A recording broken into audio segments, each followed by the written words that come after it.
introducing new trends in terms of our intellectual engagements. And I thank you very much for accepting this invitation. And I take this opportunity to thank our students who have taken this remarkable initiative. And this comes through a series of lectures and activities that have been organized, particularly through the society that is associated with the Department of International Relations, which have proven to be a society that is very active, takes initiative, and it is forward-looking. And I take this occasion to extend my thanks to you for your effort, and the same goes for the faculty members that have been guiding you throughout this process. And we look forward now to receiving the speech of Her Excellency and also the keynote of our distinguished guest speaker. And have a good day.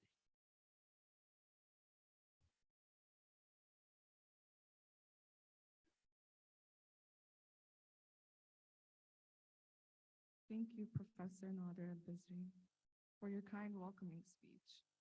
Now I would like to call upon the head of our Department of International Relations, Dr. Stephen John Luke, to the podium for his welcoming speech.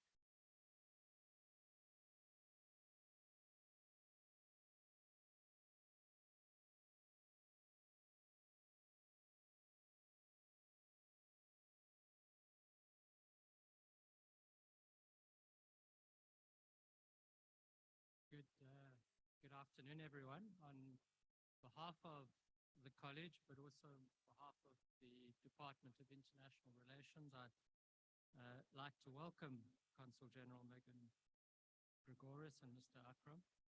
And thank you for making time to visit us. We're a young department, we're a growing department. We, in the next 12 months, hope to introduce a separate sort of degree track in political science, which will be, I think, the first in the Gulf probably, and a graduate program in international relations. So we have a very active and engaging student body. And I was quite heartened in the chat that we had beforehand to hear that you were hoping to follow up on this engagement with more specialized engagement, perhaps with smaller groups. And we would very much like that as a department. And perhaps in that spirit, just two kind of ideas that we're always talking about and we're very keen to pursue further.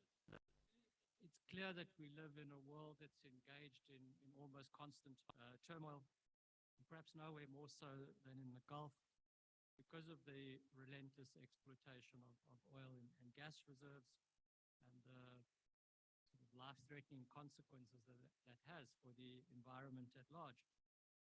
Which poses an immediate threat to the livelihoods of many people in the Gulf. Large parts of Kuwait will be uninhabitable in the next 30 or 40 years because of climate change.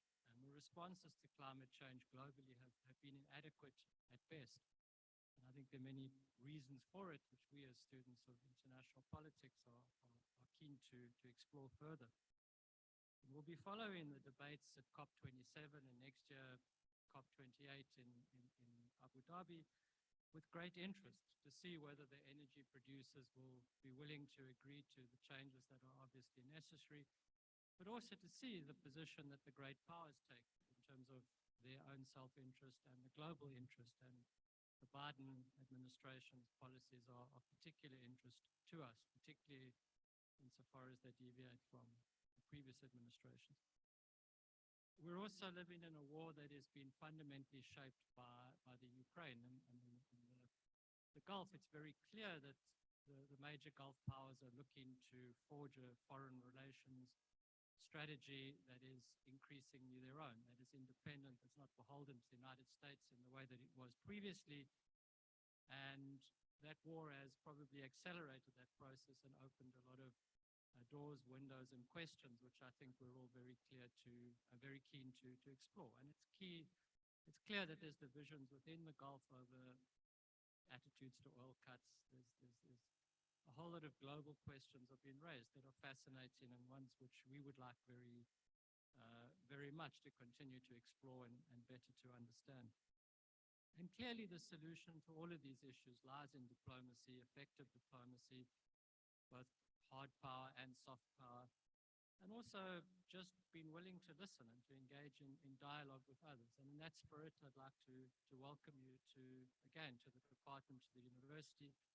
And we look forward to hearing the insights of both someone speaking from within government and someone speaking outside of government, but in a related area. So thank you very much, and I'll hand the floor over to you.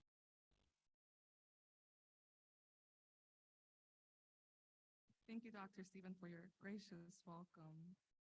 As we are gathered here today, eagerly waiting, it is time for me to invite to the stage our speaker for today's event on Let's Talk Diplomacy, starting with the Consul General, Meghan Gregonis, who has many years of experience in diplomacy and extensive background knowledge in security studies.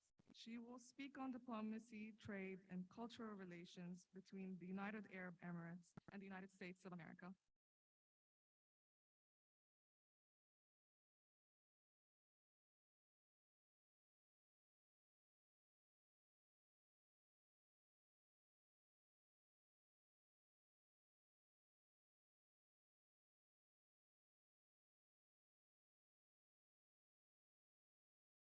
Good morning. It is such a pleasure to be here, and thank you for hosting us. Thank you to the Vice Chancellor Hayek. Thank you to Dean Al-Bizri. Thank you to Dr. Lowe for inviting us to speak at your Let's Talk Diplomacy speaker series. I'm really excited to be here to talk about diplomacy as we continue to celebrate the UAE's Golden Jubilee and, of course, 50 years of US-UAE partnership. I did want to start with a bio note because I couldn't help but notice there are so many women in the audience. I'm the Consul General of the United States in Dubai covering the Northern Emirates, and I'm the very first woman to do the job. So I hope that you have all set very high goals for yourselves.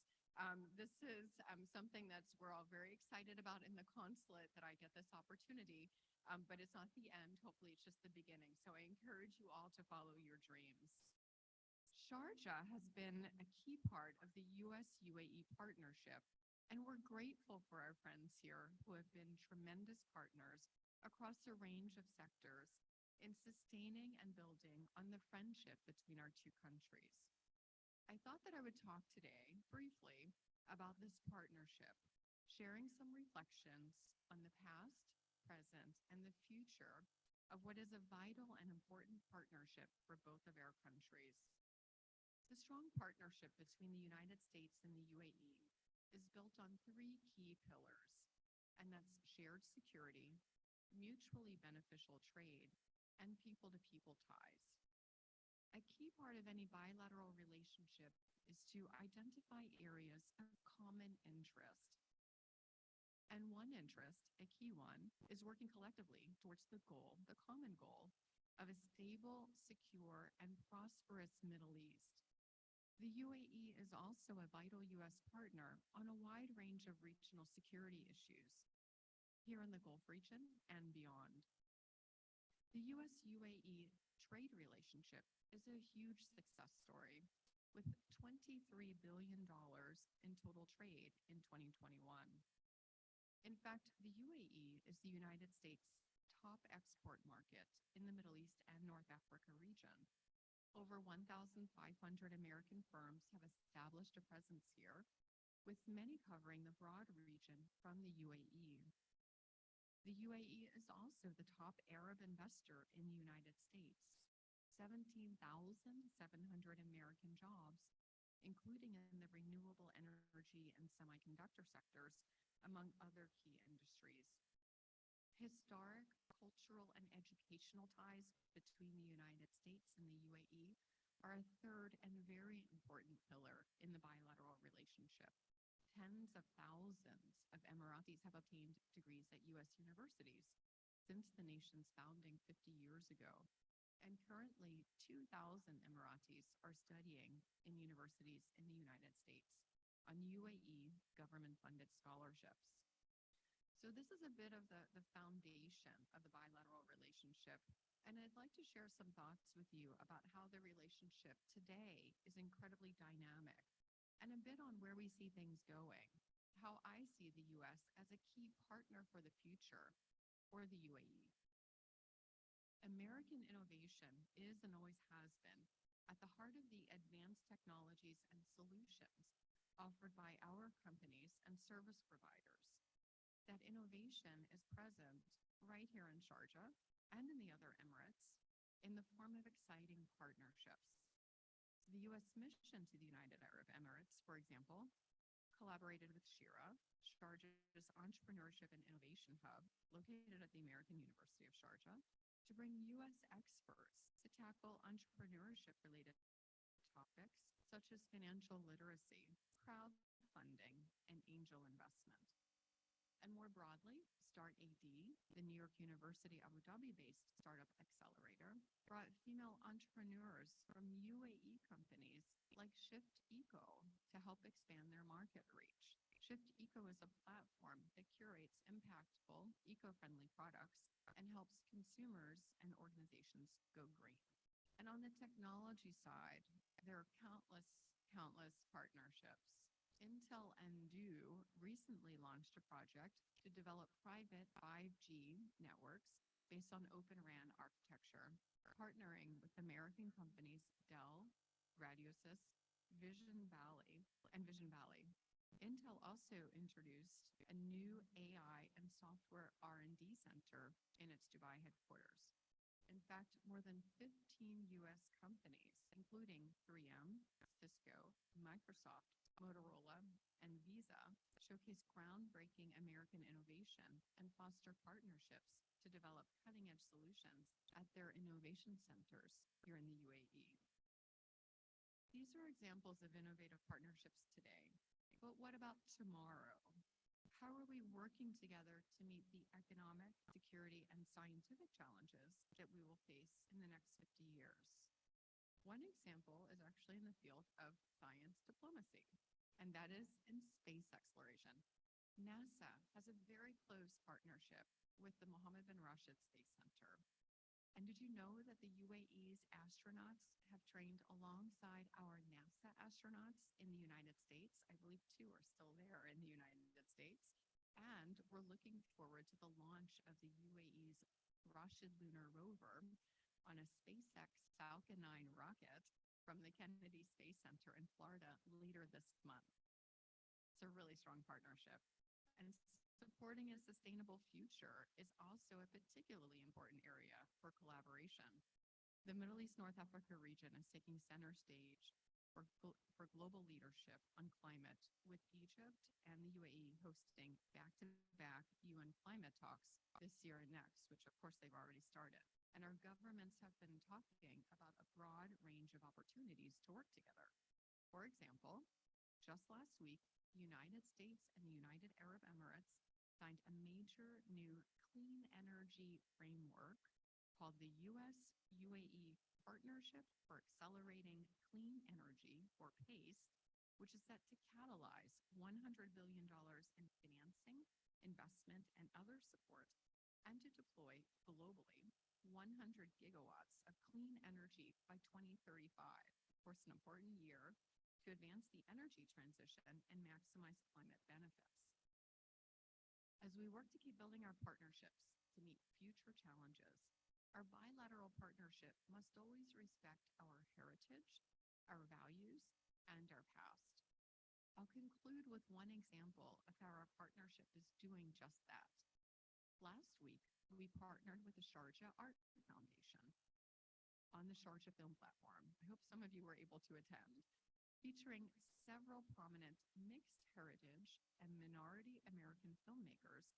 This program promoted diversity and inclusion by highlighting themes such as identity, migration, diaspora, race, and social justice. Thanks to events such as this, the Emirate of Sharjah has positioned itself on the global cultural map, and we appreciated the opportunity to further develop our partnership across the creative industries, which are fundamental to social progress. I hope that my points have given you perhaps some new perspectives on the partnership between the United States and the United Arab Emirates. I encourage you to be part of this dynamic relationship and to look for opportunities to exchange ideas and cultural perspectives.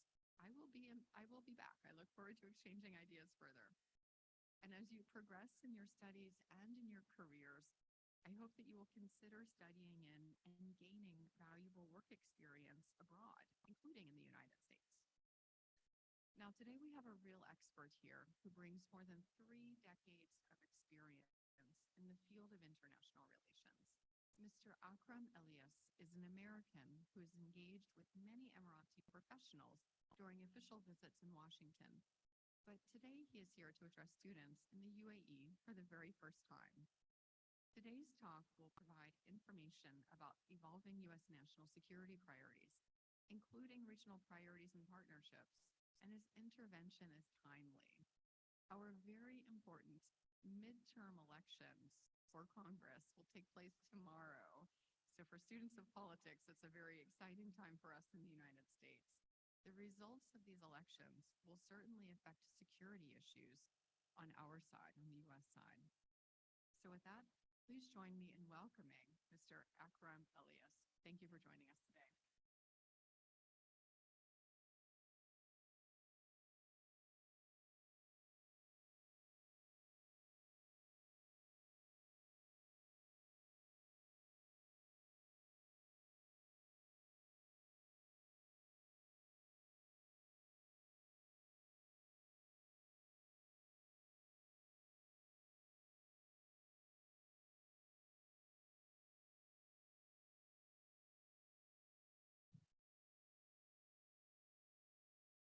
Good morning.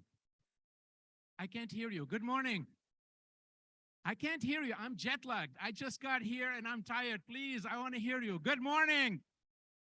Okay, much, much better. First, let me say happy anniversary. I learned that this is the 25th anniversary of your university. That is amazing. So happy anniversary to all of you and the 18,000 students of Sharjah University.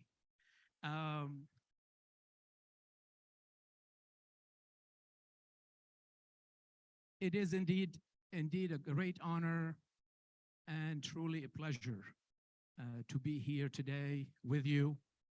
And I'd like to start by thanking Meghan and your staff for having facilitated, took the leadership, having taken the leadership and facilitated my visit here today.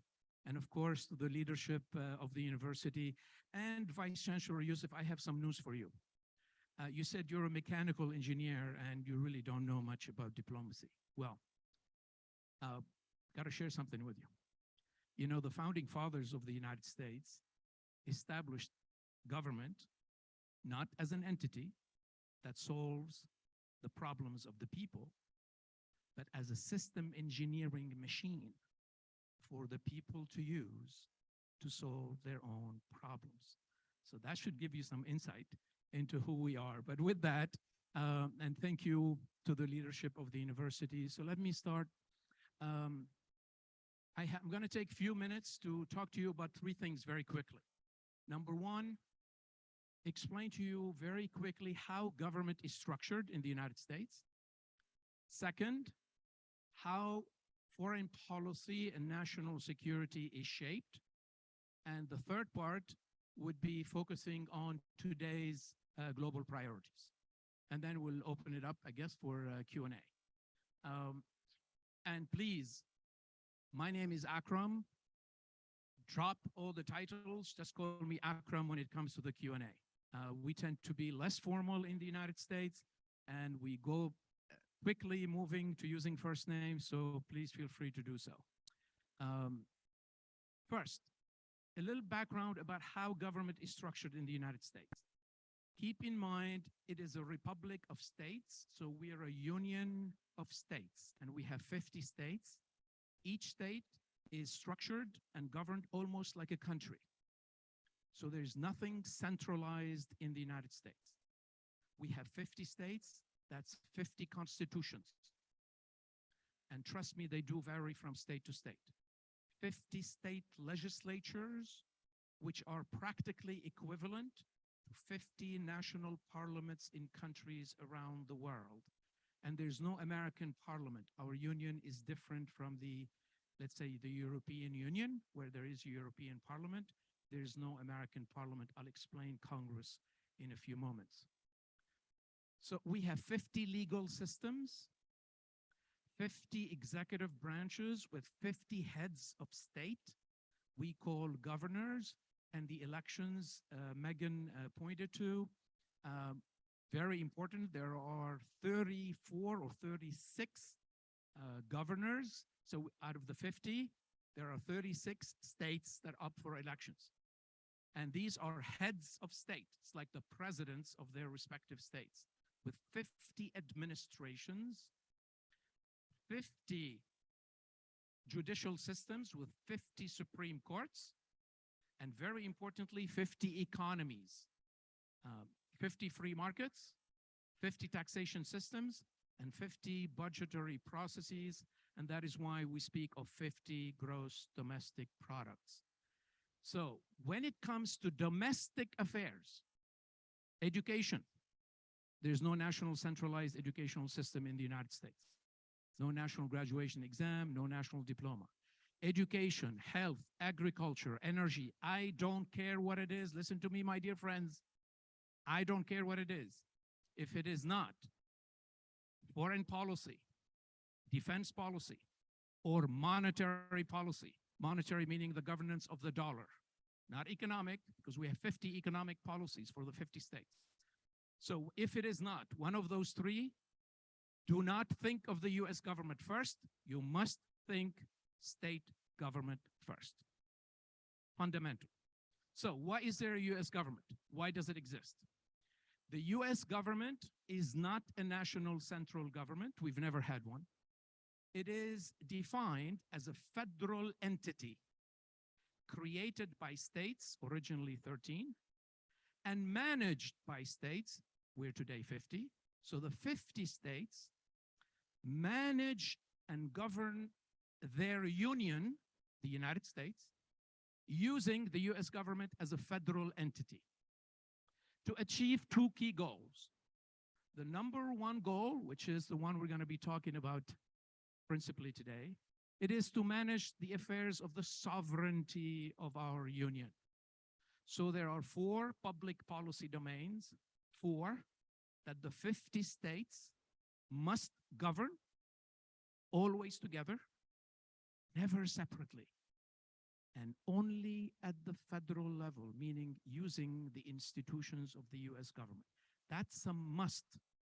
No state can govern any one of those 4 independently. They've got to do them always together and only at the federal level. In order of importance, they are: number 1, the defense of the United States, of the Union.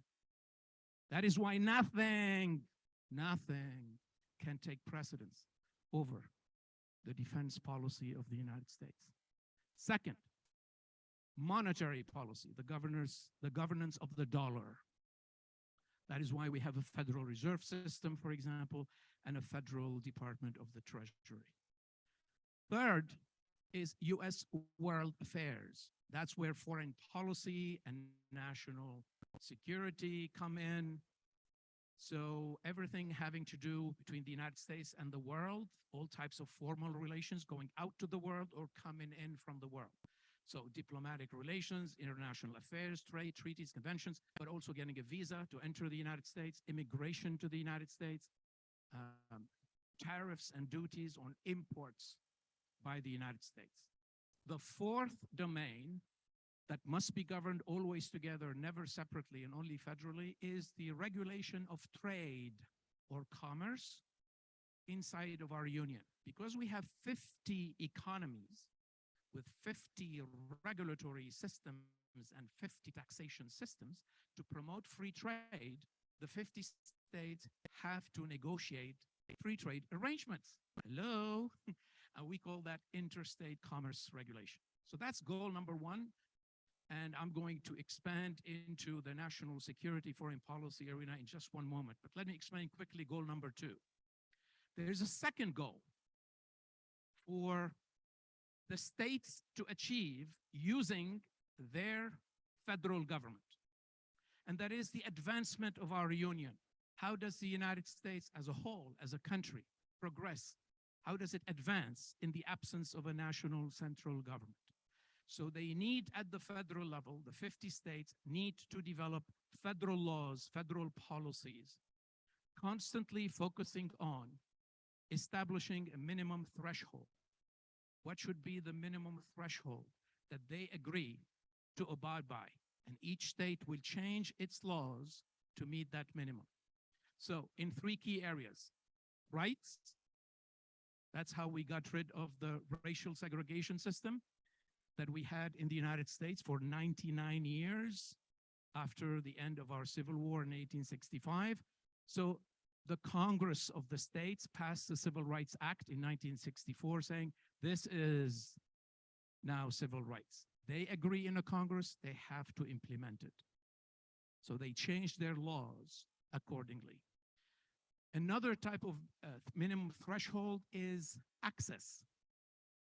Minimum access. Welcome to the, for example, the Affordable Care Act of 2010, informally known as Obamacare, because each state has its own healthcare system, healthcare market, insurance, or security systems, you name it, to establish a minimum where no matter when one lives, in what state, would have that minimum access to health insurance.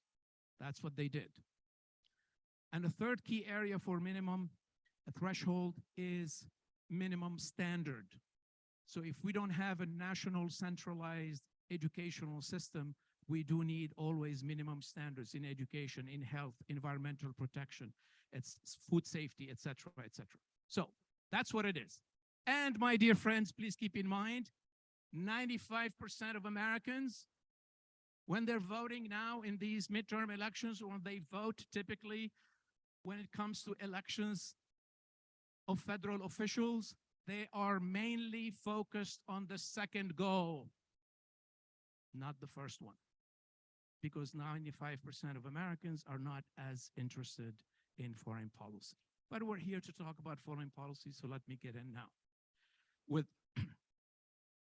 the federal entity that is created, #1 institution is the Congress of the states. So what is the Congress? It's a conference of states, by states and for states. It's not a national parliament. It's a legislative conference. That is why Puerto Rico, Washington, D.C., the District of Columbia, for example, do not have voting delegates to the Congress because the Congress is not a parliament. It's a conference of states. The states have to come together in a Congress every 2 years. And the elections we're having ending tomorrow, because many states have started doing that already before, but we don't really do the counting until it finishes tomorrow. These elections are for the delegates of the new Congress that the 50 states will convene on January 3rd for 2 years. Please keep in mind, each Congress is independent, meaning no Congress can immediately, automatically impose an agenda on its successor. This is to help the 50 states first secure that every 2 years they are in charge, in command of the management of the US government, never allowing it to transform itself into a national central governing authority. And second, it gives them the flexibility because life is constantly changing. Every 2 years, they can calibrate and recalibrate the affairs of their union accordingly. Now, who participates in each and every Congress? 2 categories of delegates. And I'm starting with the Congress because that is Article 1 of our federal constitution. It is the place where the 50 states come together to determine the affairs of their union. So 2 categories, representatives and senators. We have a total of 435 representatives. They're elected by the population of each state, proportional to the size. So in this Congress, which is going to be dissolved at the end of this year, really January 2nd, but practically the end of this year, California has 53 representatives. Wyoming has only 1. Total is 435. They meet during the 2-year Congress in a chamber we call the House of Representatives. And the House of Representatives stands for the rule of the people. In other words, when you have a majority vote in the House, you practically have the interest of the majority of the people.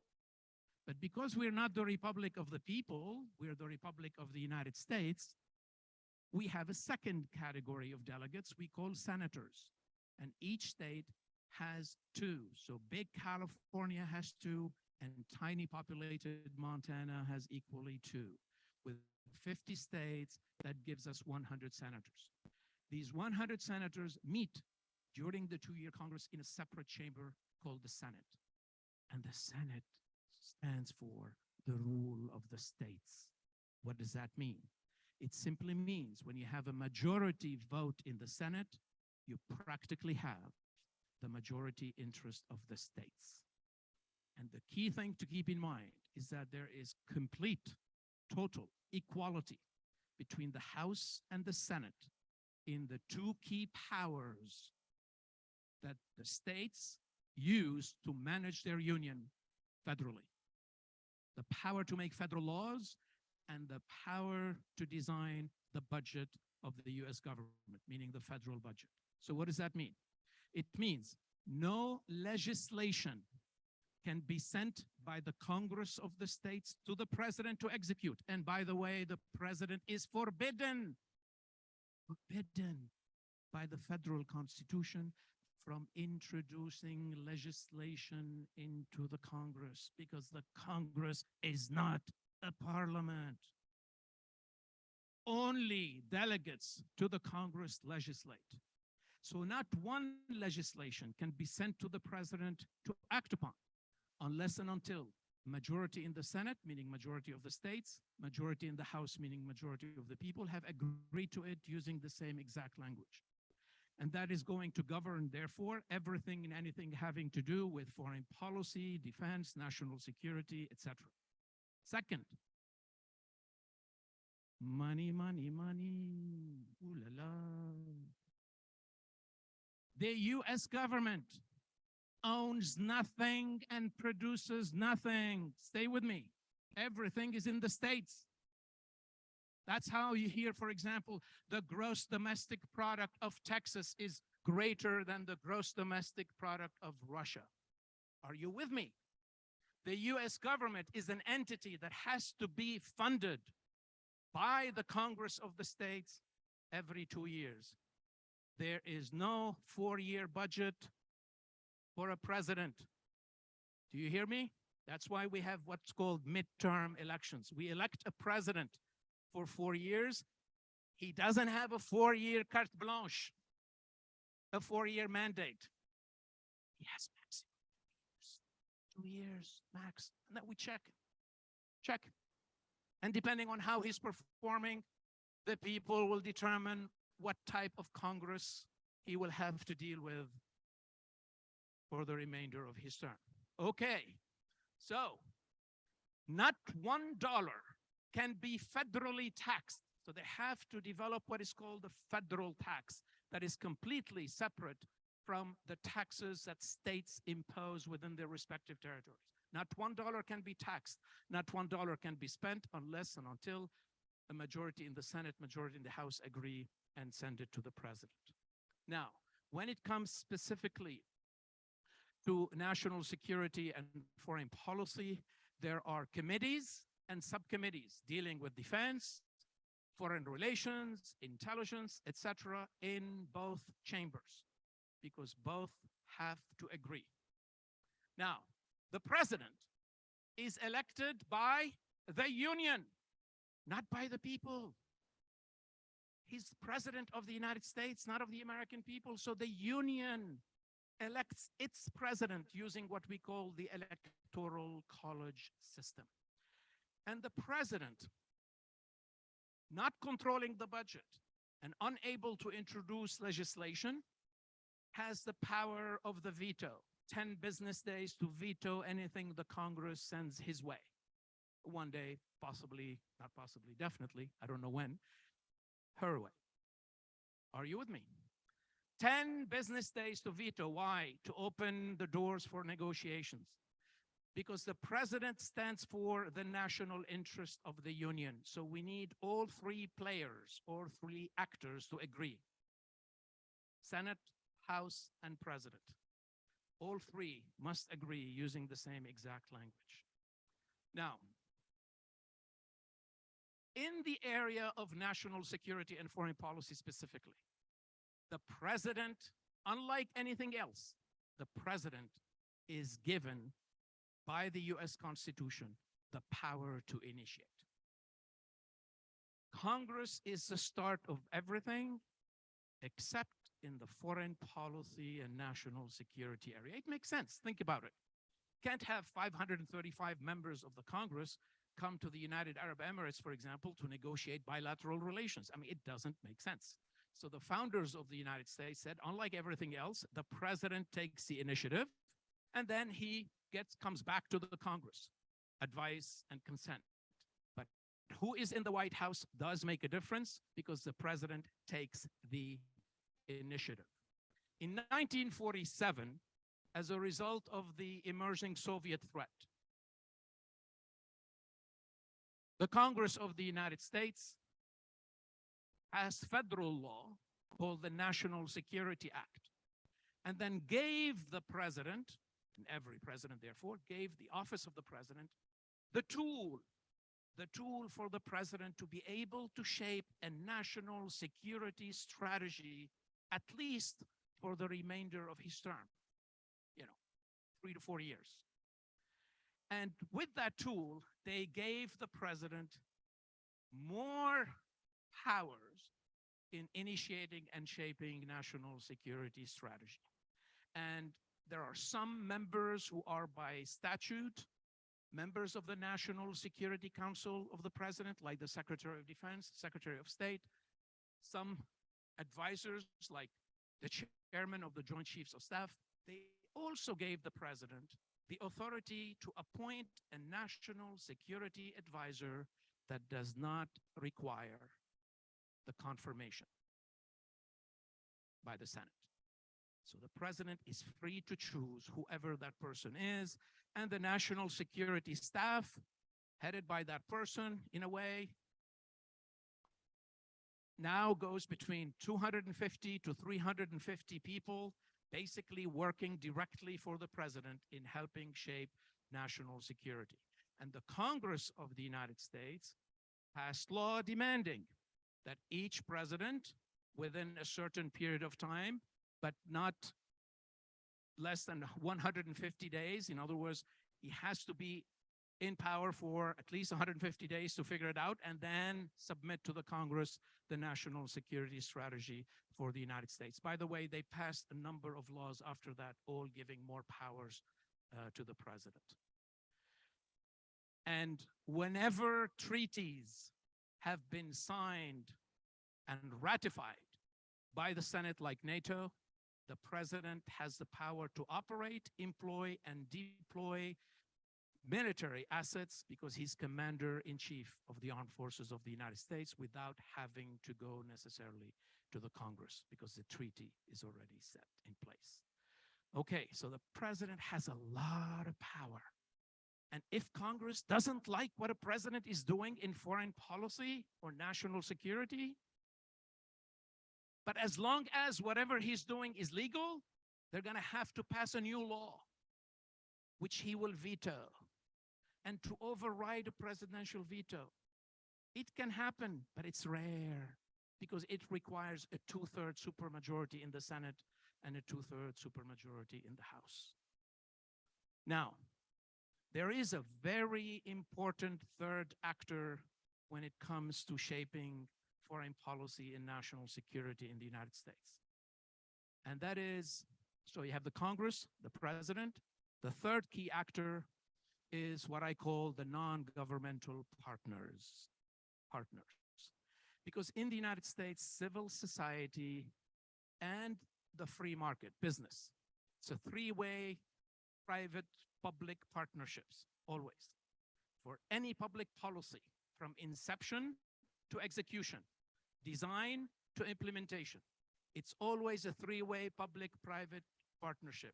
Civil society, we have more than 2 million civil society organizations in the United States actively organizing, saying, what do we want in health? What do we want in this? What do we want in foreign policy? Blah, blah, blah, blah, blah, blah. Business, because the private sector owns the means and modes of production in the United States, and then government. It's a three-way public-private partnership. So when it comes to foreign policy, that applies too, except those non-governmental partners represent only about 5% of the American people. But who are they? I put them into 4 key categories, not in order of importance, okay? Just as they come to my mind. First category are the non-governmental organizations, NGOs, that focus on transnational matters. Today, big, obviously, topics include human rights, environment, climate change, women issues, global health. Second key active partner is what I call the affinity groups, meaning groups of Americans that have a certain affinity towards a given country. This is where you will find, for example, the pro-Israel lobby, anti-Castro Cuban American lobby, pro this or anti that, okay? Third is international business. Obviously, international corporations, multinationals that have business interests in countries around the world are actively engaged trying to influence public policy. Whether they succeed or not is a different story, but they're trying to do that because usually looking for accessing markets. And the fourth key non-governmental partner is think tanks. And we have think tanks in the United States. What are think tanks? They're public policy research institutes. In other words, the aim of the research is to recommend public policy to government. And they vary from the most liberal to the most conservative and everything in between. And these are contracted as partners by US government agencies, by committees, subcommittees in the Congress, asking them to provide recommendations. What should be, for example, the national security strategy of the United States in, for example, the China Sea? Are you with me? Okay. So keep that in mind. This is the third key actor that is constantly interacting with the Congress and the president's team in shaping policy. Now, for this administration specifically, you know, COVID has done a lot of things, shaped a lot of new things. The whole world is still trying to adapt to a new normal. You never turn the clock back, you can't go backwards. So we say we're coming back to normal, meaning that we as humans are interacting in person. But in fact, it is going to be a new world. Like 9/11 changed the world, and we talked about post 9/11, there is a post-COVID-19 world that is being shaped as we speak. There is no turning the clock backward. It doesn't work like that. So, what is happening? For this administration, obviously, when it comes to the global issues, number one is how to deal with China, and they're calling it out-competing China. In other words, and this is where foreign policy builds upon itself. While you have different administrations, while the style may be different, the focus may be somewhat different, but there are some deep national security interests that are not totally shaken. This is important. They are more stable. So China is the second largest economy for the United States. It's a complex relationship. Complex because on the one hand, the two economies cannot be easily decoupled. China needs access not only to consumer markets, but also very importantly to the capital markets of the United States. And the United States needs to work with China on some very important issues like climate, energy security, etc. Health, global health Very important. The second key top priority for this administration is dealing with Russia. And obviously, the invasion of Ukraine. So like COVID, was a shock. And that's basically forcing everybody to readjust differently. The Russian invasion of Ukraine is also a shock that is reshaping global relations as we speak. And when it comes to Russia, they're using the word constraining. So we're not talking about containment, because the word containment will take people back to the Soviet era, the Cold War, containing the Soviet Union. So it's constraining in imperialist, Russia. And third, very importantly, are, my dear friends, the various different regions, obviously region per region, but these two, China and Russia, supersede a lot globally, period. But when it comes to the region, if you talk about the Middle East, there are still key pillars that still are in place, unshakable, when it comes to the US national security strategy towards the region. Energy security and Israel security. You need to keep that in mind. Everything revolves around these two. And the third one that comes out is democratic governance. How does the United States deal with each one of the countries that it considers to be an ally or a partner to help them facilitate their democratic governance? So please, while you may think there are contradictions in US foreign policy, that there are different scales, one country is dealt with one way, another one a different way, I am here to tell you there are no scales, because each partnership, each relationship is unique and has to be developed and dealt with based on the specificities of that relationship. And with that, I will now shut up and take any question, comment, anything you want. I don't know how you guys are handling it. I tend to be quite informal, but thank you. Thank you.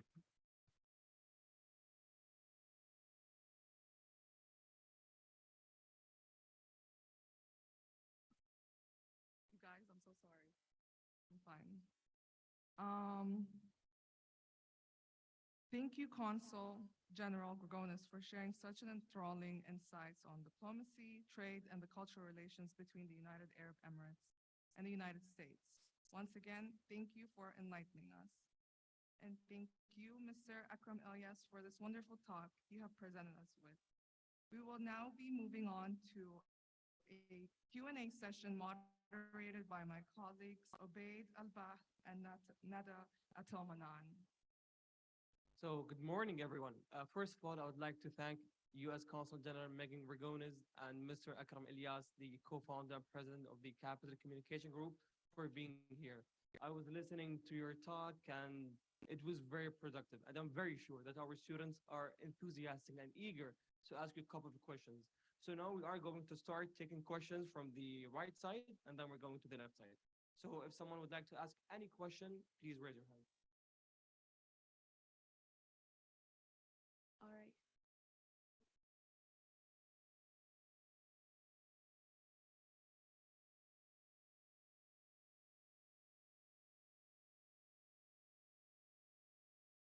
Okay, hi. My question is for Miss Meghan.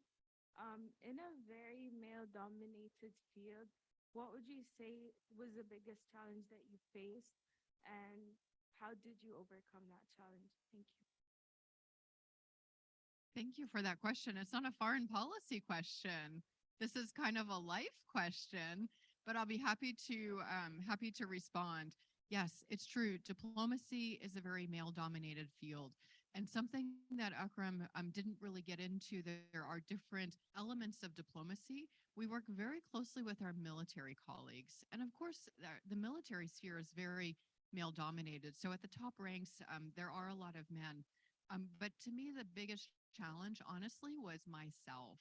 The biggest challenge is to have confidence in yourself and to know that you studied just as hard as everyone else and that you've got something to offer just like everyone else. So it's really having confidence to go into those rooms that maybe are full of men and really offer your perspective, your experience. The other kind of lesson learned from me getting involved in this environment that still is very male dominated is to just work hard and develop the qualifications to move forward. So of course, a university degree is the first step, but then looking for those qualifications. Whatever kind of career you pursue, you need to make sure that you've got just as many qualifications as everyone else. And this goes for the guys as well. For you guys aspiring to the top levels, keep moving forward with developing your qualifications and competing. And when we're working together as a team, diverse teams that have men, women, people from different backgrounds, we're much stronger working together. Thank you very much for your response, Mr. Bronis. Thank you, Consul General, for your response. Now we're going to take questions from the left side.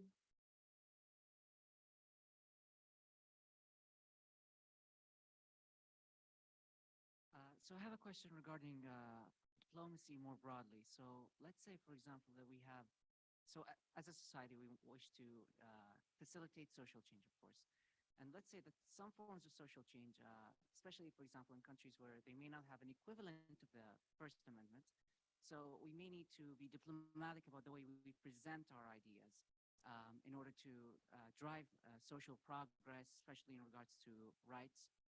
And to give an example, Akram mentioned racial segregation in the United States. So, for example, how would one I don't know how to say this, deal with gender segregation in a way that is diplomatic and also, not so too much trouble, and be able to negotiate it in a less ready environment, let's say.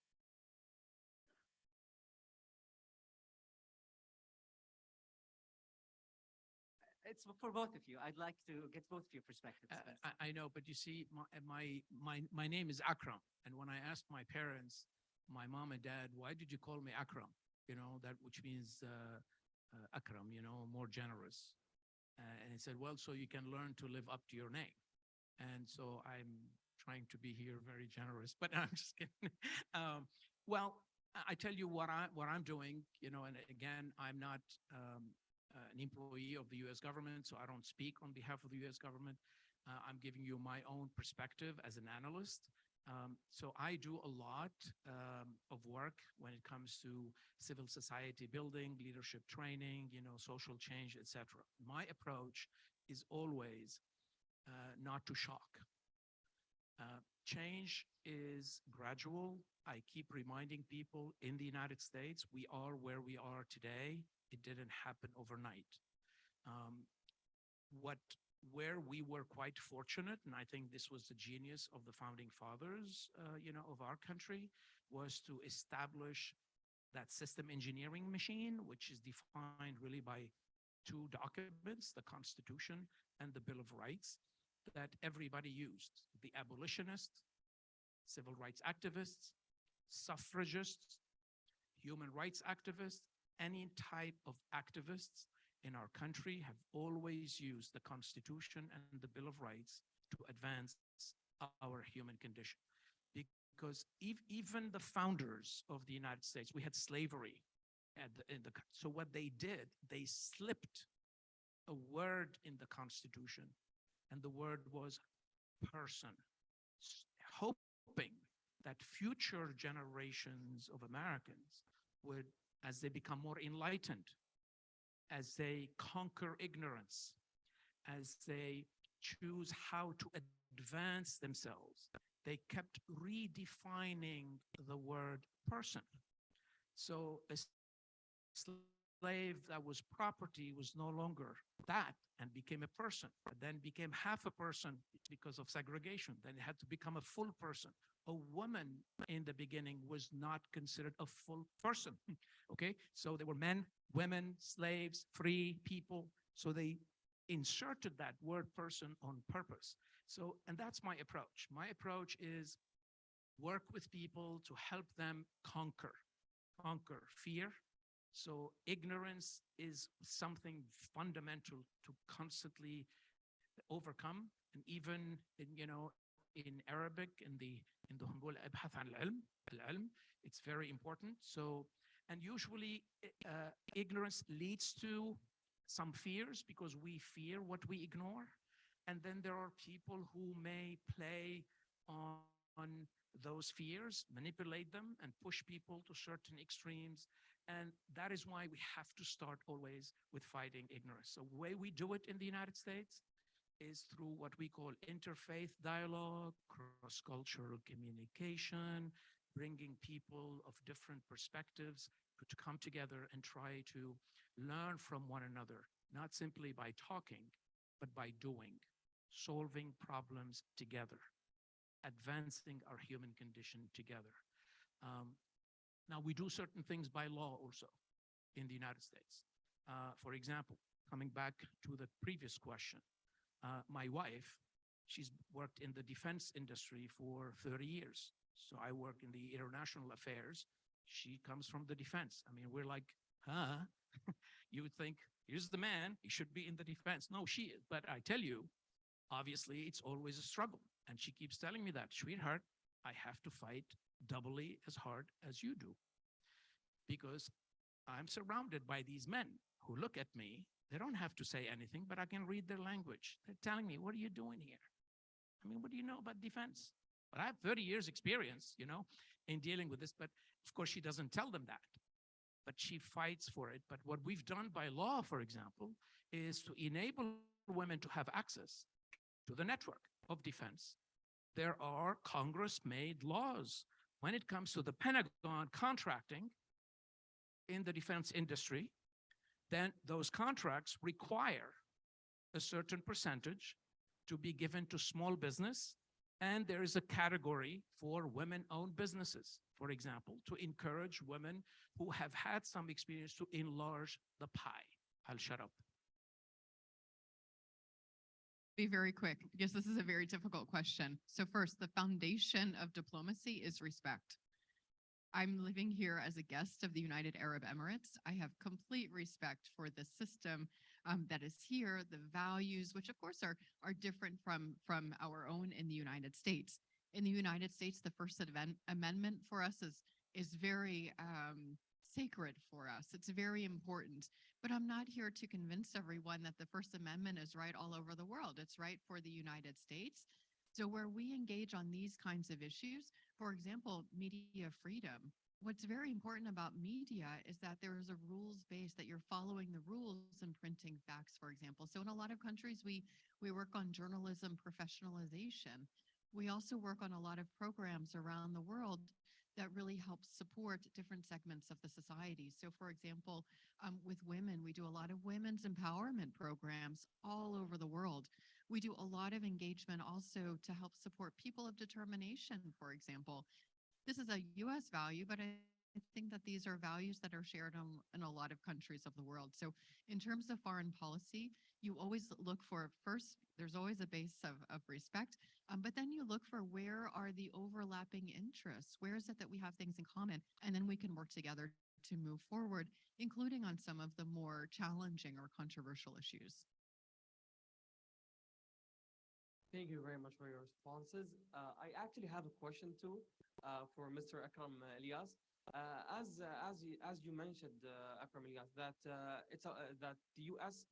one of the U.S. main foreign policy goals is to deal with China, and we've seen recently that the Congress passed the control policy, the microchip control policy towards China, that they're going to limit or they're going to cancel the export from the high-end microchips from the U.S. to China. I would like to hear responses about this, maybe the reasons behind this, and maybe the ideologies or why this actually happened. Sure. And again, I'm going to give you my perspective as an analyst. I think COVID was first, when I mentioned it caused a shock, but it caused a wake-up call in the United States. And it had to do with the supply chain. The fact that the global economy came pretty much to a halt as a result of the virus. And the United States economy depends greatly on, obviously, the manufacturing of those high-tech products. So we realized that we cannot have our economy paralyzed because of that. And that's when the focus started, shifting. But there are other things that have contributed to it. Big issue for business in the United States. And of course, the US government had to take on that issue as a challenge in developing its relationship with China, and that is intellectual property. So a lot of theft. Intellectual property is huge in the United States. By the way, it goes all the way back to the founding of the country, back to 1789, when the founders of the United States passed those kinds of laws for patents and inventions. Very important. So the stealing of the know-how of the technology is and the other thing is the United States government believes that there are efforts on the part of the Chinese government, not the Chinese people, but the Chinese government, to manipulate some of the high technology in order to have access to databases, to information that can be therefore later on possibly manipulated, against, the United States. So it started looking at a more security, taken on also a security perspective. So that is the key reason, and I think you will find. Well, first of all, for example, Apple made a decision already a while ago to basically make sure that since the iPhone 11 and after that, nothing will be produced in China. So the United States is using also this opportunity to expand some of its other global alliances, again, to outcompete. Okay, this is not anything except that in order to sit down at the table and figure out where we can work together. Make a quick comment on the national security side. When you look at the CHIPS Act, it's true that we realized through COVID that we didn't really have the domestic production capacity to meet our needs. It's not just an economic security necessity, but it's also a hard security necessity. We need chips in everything in our lives.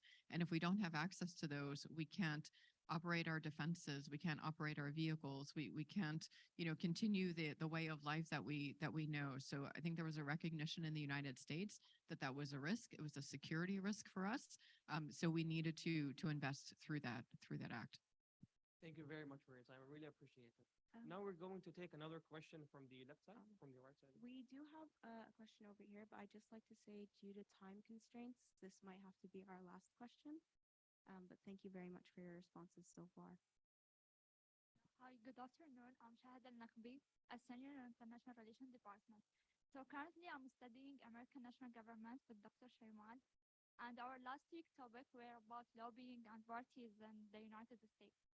So my question is, we know that lobbying exists in the United States. Does lobbying affect the trade system, especially with the outsiders, or not? Yeah, thank you. Well, let me say first, in the partnership that we as a people in the United States establish with our three levels of government, local, state, and federal, that partnership, we use two very important tools. They're fundamental to our democratic system of governance in that partnership: advocacy and lobbying. The purpose of advocacy is to educate government. We've studied a problem. We voted through our civil society organizations on solutions. Now we need to communicate. That's why we have open public hearings. No legislation can be made without holding open public hearing. To debate, to discuss, and that's where the representatives of these coalitions appear to tell the government what the government should be looking at when it shapes policy. The purpose of lobbying is to put pressure, because we're very pragmatic. We feel that it's not enough to educate. You've got to put pressure. I mean, just one example would be bureaucracies. Bureaucracies are necessary, but they also resist change. And if we want change to happen more quickly, we're going to have to put pressure.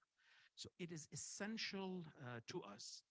And where we focus on the United States with lobbying is what are the abuses of lobbying? So are people trying to use that concept and that approach of pressuring to do certain things that should not be done? Is there corruption? Is there anything under? So we fight those abuses that way. But it's like freedom. People can abuse freedom. We never say freedom is bad. No, we go after the abusers, of freedom. So it's the same for us. And trust me, no public policy, I don't care what it is, no public policy in the United States is ever developed without being subjected to these two. So it's really important. And you can study lobbying. There are universities now that provide even degrees, believe it or not, undergraduate in the art, because it's an art and a science in a way, but it's mainly in art, like international relations, in lobbying. Really quickly, I'll give you a very concrete example of one of the most famous lobbies in the United States for foreign affairs, and that is the American Israel Political Action Committee, called AIPAC. They visited the UAE about 10 days ago, and I had the chance to see them. And what they were lobbying for was a very strong UAE-Israel economic relationship. So 2 years after the Abraham Accords, they really wanted to see that economic relationship grow even further, because as I mentioned during my remarks, the economic relationship is incredibly important. It's one of the main pillars. And so they were here to advocate for that.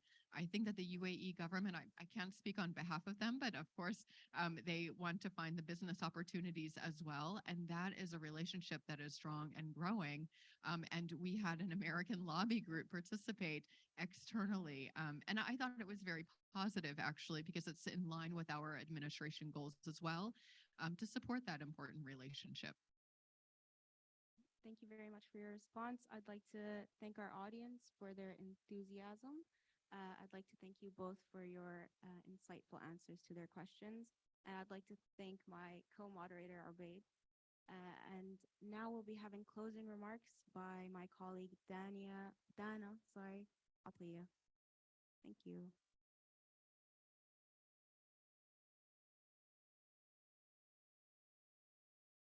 Unfortunately, our time has come to an end.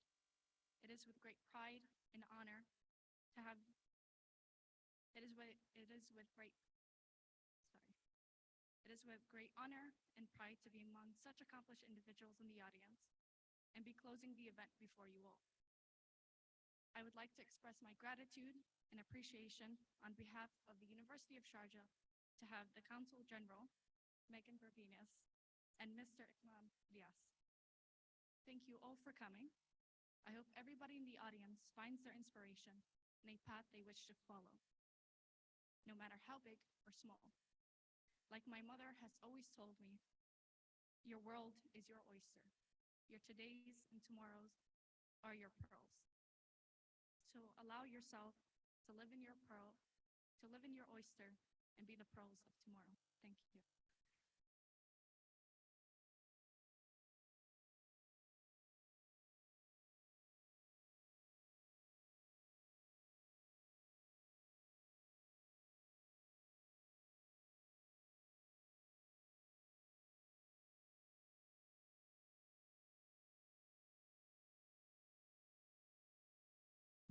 Thank you very much for attending.